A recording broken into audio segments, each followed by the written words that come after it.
All right, here at DevOps Austin with John Willis. I think this is the third or fourth DevOps Austin podcast we've done. How are you doing? Hey, what's going on, Barton? Yeah. So quickly, maybe you just talk about your background before we get into the talk you gave today. Yeah, so I run as Botchagaloop on Twitter. My name is John Willis, and so I've just been doing DevOps for, I was at the original Ghent meeting with Patrick Dubois and gang, so and brought me and Damon and Andrew Schaefer brought the first DevOps days to the U.S. In Silicon Valley, running the first U.S.-based DevOps days. So I've been a big part of DevOps movement.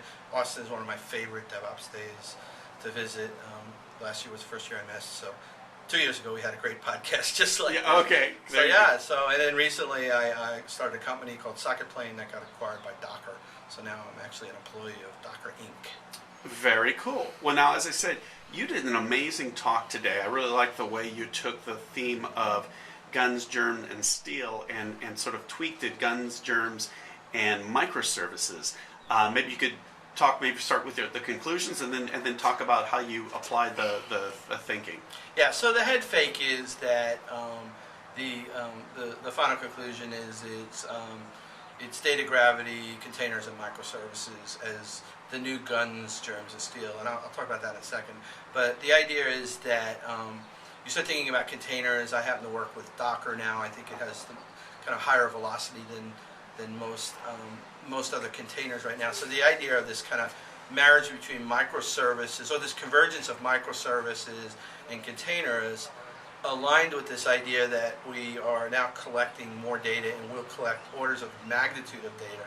So what you find then is the kind of Docker is a killer app for microservices, and you find that Docker is also works, fits very well, or microservices and containerized infrastructure work really well with this concept of a data gravity. So that's kind of the conclusion, that the convergence of those three principles, or three kind of frameworks or technologies, whichever way you want to describe them, becomes this, again, based off this book called Guns, Germs, and Steel, the new haves versus the have-nots in IT. Yeah, and I think, although you work at Docker now, I know you've been a huge fan of it for the last couple of years. I remember you telling me about how great it was, so it's not as if just because you've joined, all of a sudden you become a fan. Yeah. But yeah, maybe you could just sort of expand on the analogy between the two. Yeah. Oh, and also I thought Dave McCrory's concept of data gravity is also very cool. So the thing that attracted me to Docker,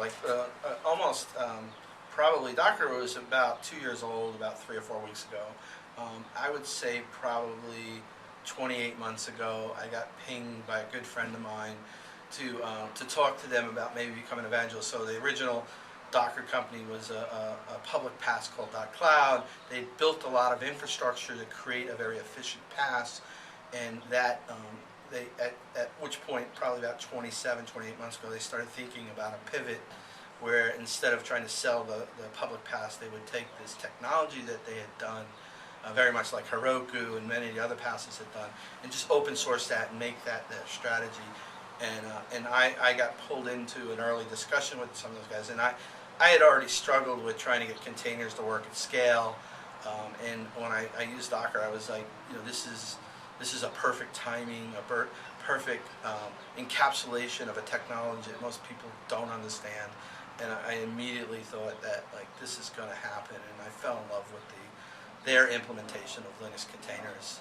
So, and how does this work with data gravity? Maybe you could just explain that. So again, I think if you combine the three ideas, so let's start with data gravity, right? So Dave McCrory coined this term. There's a datagravity.org site where he does a great job explaining it.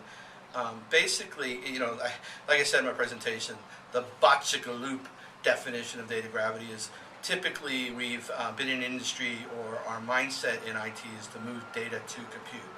Right? We even do things like load balancing, and we try to move compute around, or actually move data to fit kind of. I'm saying this all wrong. We wind up moving the compute, to balance out the data. So in general, we're moving the data to compute. Kind of watch that one.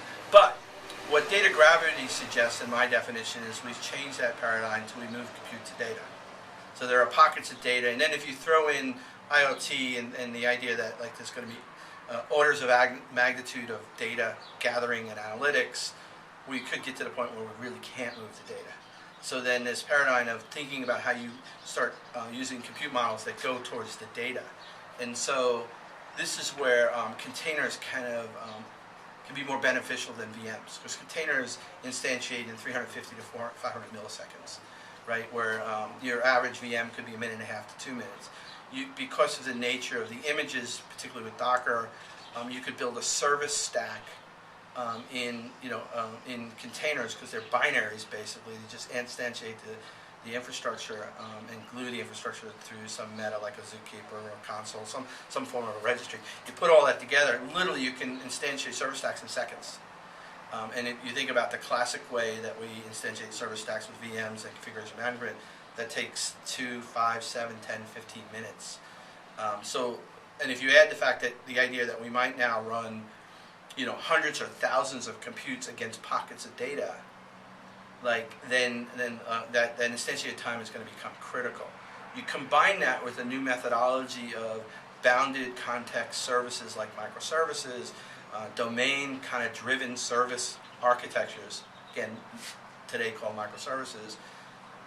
You now start thinking about this convergence of the ability to take small, short, burstable compute in an architecture that kind of supports microservices, a very domain-specific service architecture, and then you throw in this idea that data is the new center of gravity. I think you got to watch the video to get the long version, but it creates this interesting convergence of opportunity. And the companies, going back to the summary, the companies that figure out how to put this together and how to kind of take advantage of these three technologies in aggregate become kind of the new haves. And Google, Google's been doing this for 10 years. They figured this out a long time ago on these three principles. Awesome. John Willis, thanks so much. Yeah, sure, great. I don't know,